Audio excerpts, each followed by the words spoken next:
do you niche down to stand out? Today we're going to talk about how to blossom where you are planted, specifically how to niche down to stand out. So we're going to talk about embracing your identity and your unique skill set for your ideal client. So I want to welcome you today, and I am Alicia Avant. I have been a virtual assistant for 17 years, and in the very beginning stages of my business, I worked on just about anything, because if you're a newbie, you know that it's important to you to just be able to get clients. But as you learn and as you grow, you want to be more specific about the type of client that you are looking for.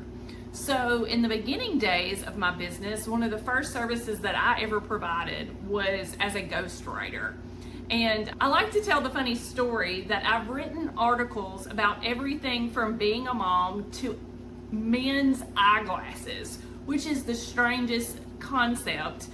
But the truth is, back then, about probably at least 15 years ago, if not longer, article marketing was very popular, and you would write these articles about these different topics, and they would basically use those articles to promote their businesses through links and things like that. And so I would write articles on all types of topics, and many times I would have to do research to learn about the topics if they were something that I wasn't familiar with. So when you niche down, this really means it's not limiting yourself, but it's focusing your efforts, and you're going to be able to grow stronger. And you have to ask yourself, what are people always coming to you for help with? What is something that you already have the skills for? Maybe you're a very organized person and you're great at planning and organizing. Maybe you were like me, you were really strong as a writer. Maybe you are good with editing and people call you the grammar Nazi, whatever the case may be. Because it's important to determine what your audience is looking for. And so you can think about the skills that you have, you can think about the experiences that you have, and your natural gifts and talents, and pull this all together to niche down into an important and specific niche for you. What feels easy to you might be valuable to someone else. And you have to think about that. The things that come so naturally for you and so easy to you may be something that someone else would find extremely valuable and would be willing to pay you to do, because it doesn't come that easy to them. It doesn't come that natural to them. Think about the scripture, 1 Peter 4:10. Each of you should use whatever gifts you have received to serve others. The motto that I have in my business as a virtual assistant is to serve God and others well. Secondly, you want to identify your ideal client. Who do you love to serve? What kind of problems are these people facing that you have skills that will help you to solve those problems for that person?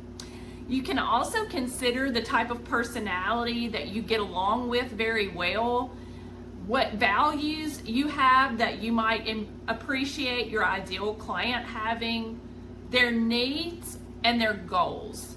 If you try to talk to everyone, you end up connecting with no one. So you have to be very targeted and specific about your target market or your ideal client, and talk specifically to that person.